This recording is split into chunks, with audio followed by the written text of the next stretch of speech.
राधे राधे दोस्तों। आज हम इस वीडियो में आपको एक ऐसा भावुक पल दिखाने जा रहे हैं जिसे सुनकर यकीन मानिए आपकी आंखें भी नम हो जाएंगी और दिल से एक ही बात निकलेगी। ये रिश्ता कितना पवित्र है। वृंदावन के गौरी गोपाल आश्रम में चल रही श्रीमद् भागवत कथा के दौरान लाखों भक्तों की मौजूदगी में अनिरुद्ध आचार्य जी महाराज ने कुछ ऐसा कहा जिसने वहां बैठे हर श्रोता के हृदय को छू लिया।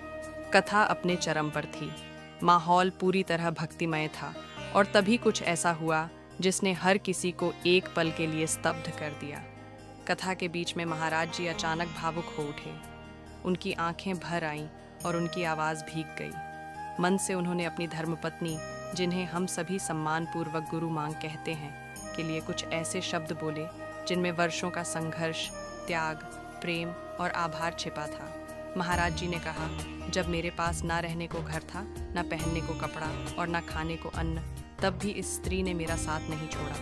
उन्होंने बताया कि कैसे एक साधारण सी लड़की ने जीवन के हर कठिन मोड़ पर उनके साथ कंधे से कंधा मिलाकर खड़ा होना चुना। जब समाज ने मेरा मजाक उड़ाया, जब मेरे पास कुछ भी नहीं था, तब इस स्त्री ने मुझे टूटने नहीं दिया। ये कहते हुए उनकी आंखों से आंसू बह निकले।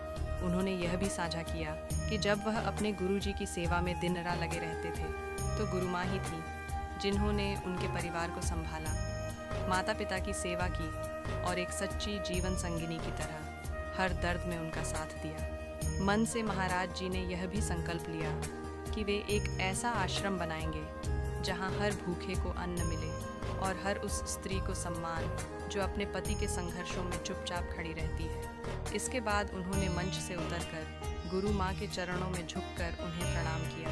ये दृश्य इतना मार्मिक था कि पूरे पंडाल में कुछ पल के लिए सन्नाटा छा गया।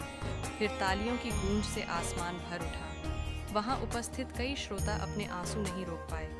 गुरु माँ भी भावुक हो गई और उनकी आंखों में भी अपने पति के लिए आदर और प्रेम की गहराई साफ दिखाई दी। इस प्रसंग ने यह सिद्ध कर दिया कि सच्चा रिश्ता केवल शब्दों से नहीं, त्याग, विश्वास और समर्पण से बनता है। कठिनाइयों में जो रिश्ता और भी मजबूत हो जाए, वही सच्चा जीवन साथी कहलाता है। अनिरुद्ध आचार्य जी ने हमें यह भी बताया, क्योंकि एक पत्नी अगर अपने पति का साथ ईमानदारी से देती है, तो वह केवल परिवार को नहीं बल्कि पूरे समाज को नई दिशा दे सकती है। तो दोस्तों, अगर आप भी इस भावनात्मक और प्रेरणादायक पल से जुड़े हैं, अगर महाराज जी की बातें आपके दिल को छू गई हैं, तो इस वीडियो को एक लाइक ज़रूर दीजिए। चैनल को सब्सक्राइब करें और कमेंट में पूरे मन से लिखें, जय श्री राधे।